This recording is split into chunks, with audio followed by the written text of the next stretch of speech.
Assalamualaikum warahmatullahi wabarakatuh. Waalaikumsalam warahmatullahi wabarakatuh. Baiklah, selamat siang Anda semuanya. Bagaimana kabarnya hari ini? Sehat, Bu. Baiklah, sebelum kita mulai pada hari ini, alangkah baiknya kita berdoa terlebih dahulu. Ketua kelasnya silakan pimpin doanya. Baiklah teman-teman, sebelum kita memulai pembelajaran kita pada siang hari ini, baiknya kita berdoa menurut kita masing-masing. Oke, berdoa mulai. Oke, berdoa selesai. Baiklah, sebelum itu Ibu ingin mengisi persepsi terlebih dahulu. Apakah ada dari anak-anak yang tidak hadir? Ada, Bu. Siapa? Bagian Bu. Keterangannya di mana? Tidak tahu. Jadi sudah tidak.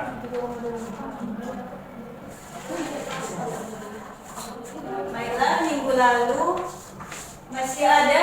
Apakah dari anak-anak ada yang masih ingat materi kita minggu lalu?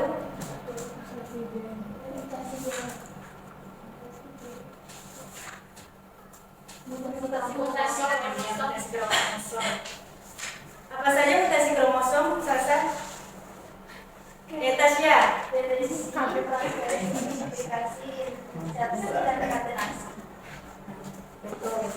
Baiklah, selanjutnya kita akan melanjutkan mengenai mutasi gen.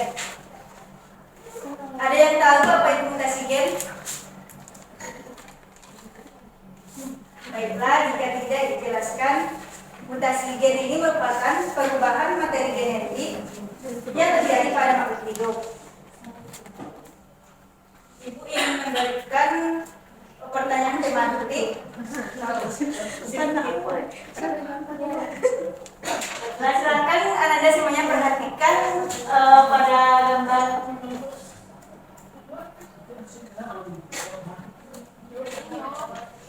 Baiklah, Ibu. Baiklah, apakah ada dari Anda semuanya pernah melihat keluarga yang ada di gambar? Atau pernah melihat di TikTok? Pernah. Apa tanggapan kalian mengenai gambar yang ditampilkan? Fani? Bagaimana? Lilis?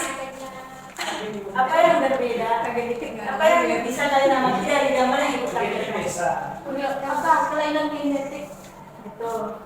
Jadi ini merupakan keluarga manurung yang merupakan konten kreator yang mengidap kelainan genetik, yaitu kelainan genetik yang mempengaruhi perkembangan dari jaringan dan tulang wajah. Bisa kita lihat matanya lebih miring, hidungnya lebih besar, kemudian rahang dan dagunya terlihat lebih kecil sehingga pipinya terlihat lebih tirus. Jadi ini merupakan sindrom Treacher-Collins yang merupakan kelainan genetik yang terjadi pada kromosom nomor 5. Baiklah, kita lanjutkan mengenai mutasi genetik. Nah, mutasi genetik itu ada dua penyebab dari mutasi genetik. Yang pertama berdasarkan substitusi basa, kemudian pergeseran angka. Berdasarkan substitusi basa yaitu penggantian basa nitrogen. Masih ada yang ingat apa itu basa nitrogen? Apa saja basa nitrogen? Betul, purin dan trinidin. Purin apa saja, Ana? Betul, adenin dan guanin. Kemudian trinidin yaitu sitosin dan timin. Baik, kita lanjutkan. Yang pertama itu berdasarkan substitusi basa, yaitu pergantian basa nitrogen. Ada dua, yaitu transisi dan transversi. Yang pertama yaitu transisi, pergantian basa nitrogen yang sejenis. Contohnya itu dari purin ke purin. Bisa kita lihat di sini basa nitrogen guanin yaitu purin digantikan dengan adenin yang juga purin. Jadi mereka itu sejenis. Kemudian ada basa nitrogen sitosin yang merupakan trimidin digantikan dengan timin. Selanjutnya berdasarkan transversi. Transversi ini merupakan pergantian basa nitrogen yang berbeda jenis, yaitu dari purin ke pirimidin. Contohnya di sini ada guanin yang merupakan jenis basa nitrogen purin digantikan dengan timin yang merupakan pirimidin. Selanjutnya ada sitosin, pirimidin digantikan dengan purin, adenin. Jadi intinya kalau translasi pergantian basa nitrogen dari purin ke purin. Maaf, transisi yaitu pergantian basa nitrogen yang sejenis, yaitu dari purin ke purin, misalnya dari adenin ke guanin atau sebaliknya. Kemudian kalau transversi yaitu pergantian basa nitrogen yang berbeda jenis, yaitu dari purin ke pirimidin, yaitu dari guanin menjadi timin atau sebaliknya. Baik, penyebab yang selanjutnya itu mengenai pergeseran angka ada 4, yaitu delesi, insersi, duplikasi, dan adesi. Delesi merupakan pengurangan basa nitrogen pada untai DNA, kemudian insersi merupakan penambahan basa nitrogen di tengah rantai nukleotida untai DNA, kemudian duplikasi merupakan penggandaan basa nitrogen pada untai DNA. Selanjutnya yang terakhir yaitu adesi merupakan penambahan basa nitrogen pada ujung untai DNA.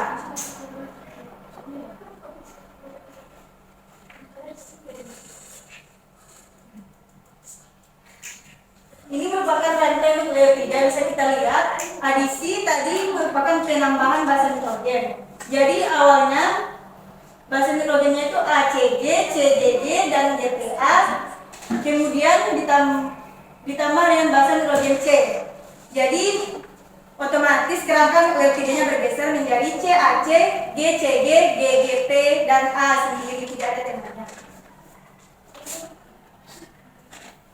Kemudian contoh dari insersi yaitu dari DNA asli ACG, CGG, GPA. Kemudian ada penyisipan salah satu basa nitrogen timin di antara basa C dan G. Otomatis basa yang di sampingnya bergeser ke belakang. Kemudian menjadi ACG, CTG, GGT, dan A.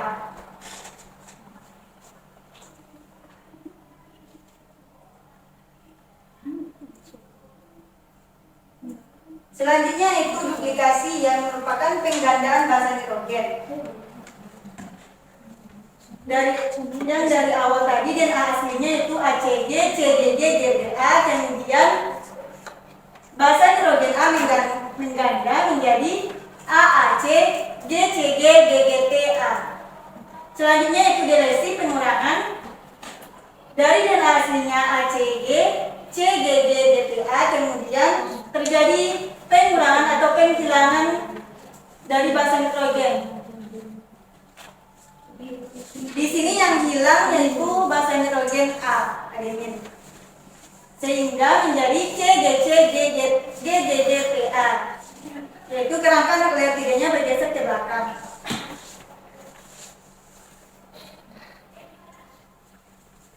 Di sini ada latihan, ada yang bersedia menjawabnya?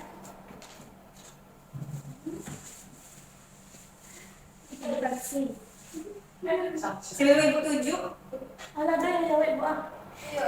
salah sapor. Apa sapor? Di sini DNA aslinya itu adenin menjadi timin, kemudian guanin menjadi sitosin, timin menjadi adenin, kemudian DNA mutannya dari adenin tadi, adenin ke timin berubah menjadi timin menjadi adenin. Transisi jawabannya. Iya Bu, transisi. Ada jawaban purin kan? Iya. Transisi perubahan purin ke purin, kemudian transversi dari purin ke pirimidin. Coba transisi ya Bu. Coba gimana? Di sini timin ini termasuk purin atau pirimidin? Oh, purin. Transversi. Nah betul. Jadi Transversi Bu. betul. Jadi jawabannya itu transversi. mutasi. Dari di sini bisa kita lihat bahasa A menjadi tinin, kemudian digantikan dengan tinin menjadi adenin.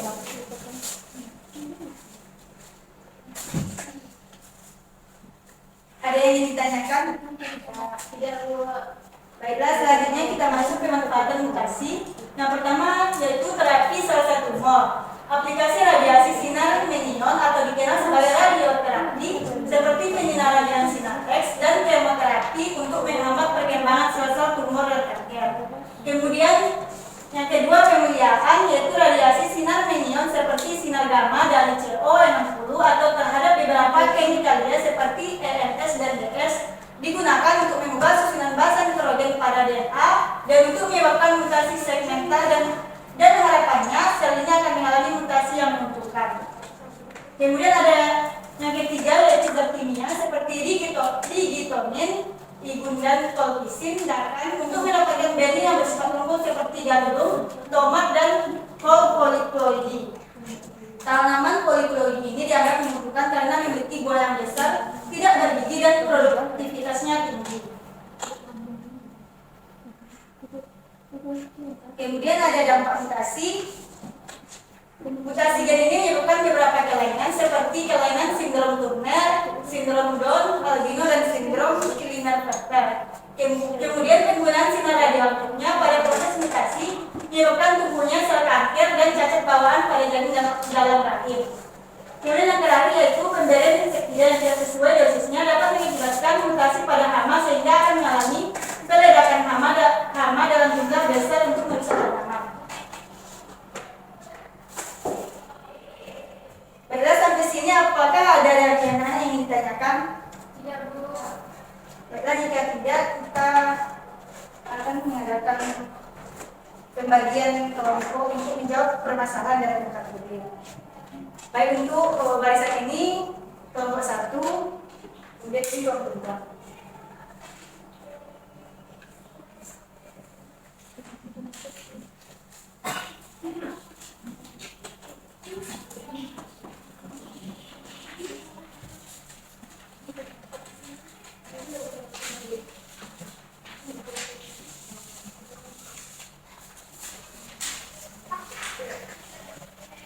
Baik, jangan lupa tulis namanya di halaman awal, nama dan kelompok.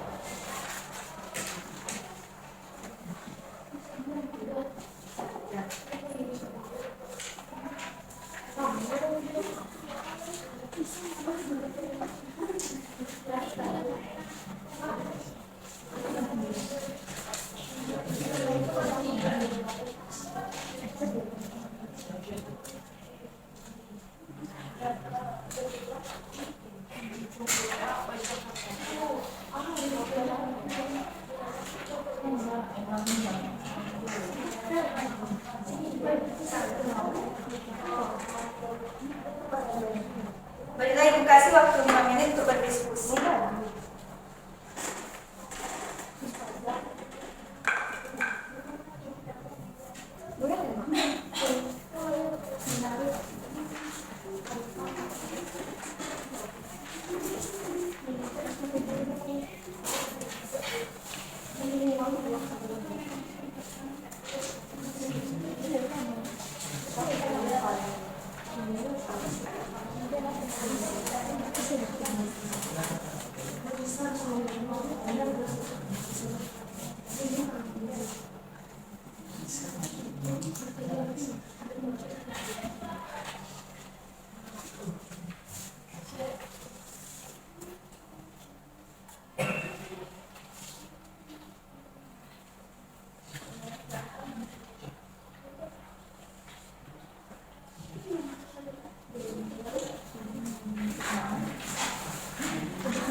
kelompok. Silakan perwakilan kelompoknya maju ke depan.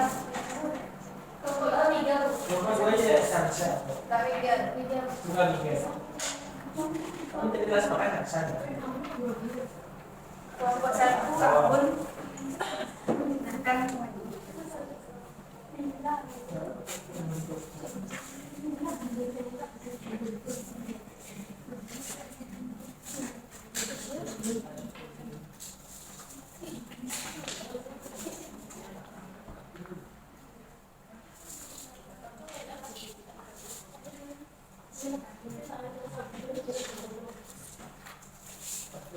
Sebelum isi aku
Perkenalkan saya Anggun Putri dari perwakilan kelompok 1 akan menjawab dari studi kami tentang APBD ini, yaitu nomor 1 dan 2.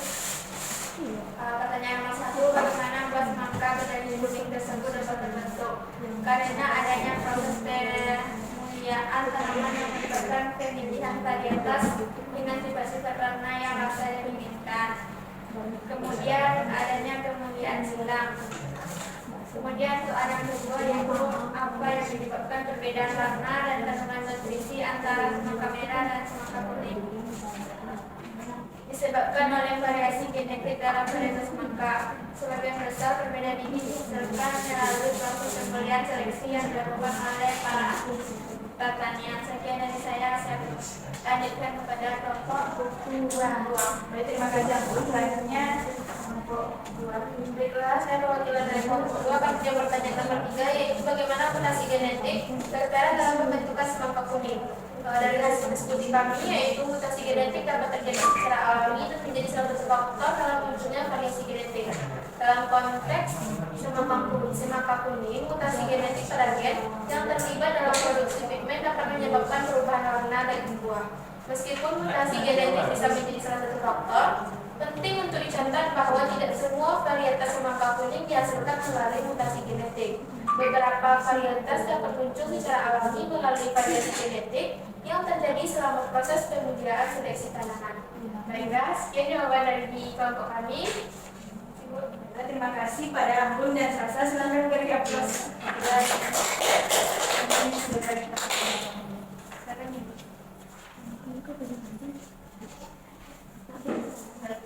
Kalau dari kasus tersebut, semangka kuning merupakan mutasi genetik dari semangka merah yang warnanya berbeda tetapi hasilnya sama-sama manis. Baiklah, dari anak semuanya ada yang ingin menyimpulkan pembelajaran kita pada hari ini?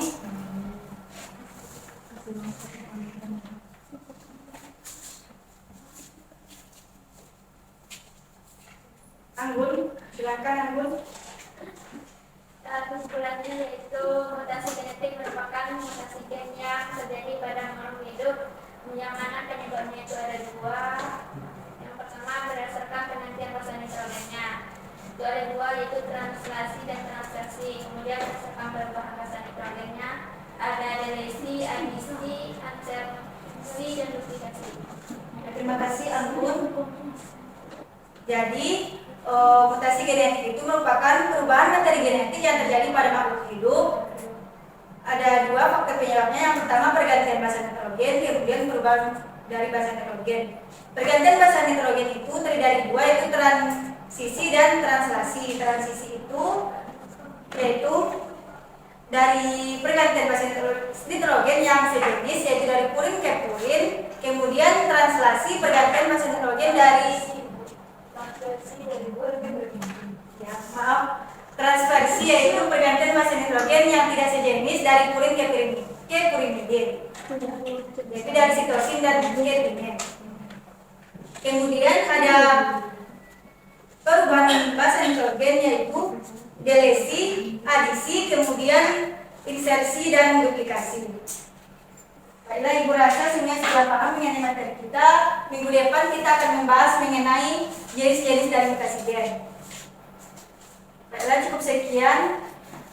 Apabila Ibu ada salah kata, mohon dimaafkan. Wabillahi taufiq wal hidayah. Wassalamualaikum warahmatullahi wabarakatuh. Waalaikumsalam warahmatullahi wabarakatuh.